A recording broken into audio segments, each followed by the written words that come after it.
মা আয়েশা বলছেন, আমার কারণে ও মুসলিম উম্মাহ তোমরা তায়াম্মুমের বিধান পেয়েছো। ফাতায়াম্মামু সাঈদান তাইয়্যিবা।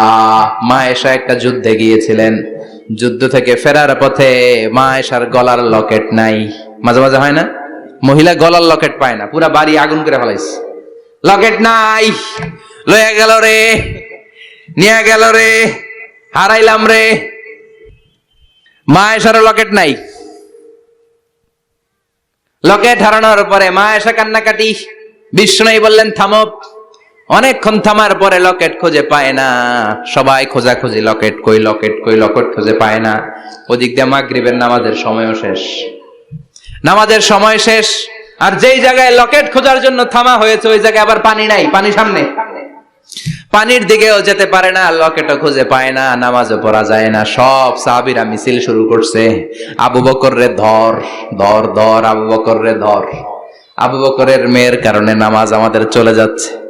সাইয়েদনা আবু বকর ঘটনা বেসামাল দেখে আয়েশার কাছে গেল, যে দেখে বিশ্বনবী মা আয়েশার কোলের মধ্যে, ল্যাপের মধ্যে মাথা দিয়ে শুয়ে আছে। রাগের চোটে বুখারীর বর্ণনা, আঙ্গুল নিয়ে মা আয়েশার পেটের মধ্যে দিল এক খোঁচা। লকেট হারাইলি কেন? তোর জন্য বাইরে মিছিল চলে, তোর জন্য বাইরে সব সাহাবারা বলে নামাজ পড়তে হবে, সময় নাই। ও আবু বকর, আপনার মেয়ের কারণে এই কাণ্ড। খাসরা মানে কুমর। আবু বকর মা আয়েশার খাসরাতে এত জোরে গুতা মেরেছেন, মা আয়েশা বললেন এই গুতার কারণে আমি অনেক দূরে চলে যাওয়ার কথা ছিল ব্যথার চোটে, কিন্তু যাই নাই, কারণ কোলে কে?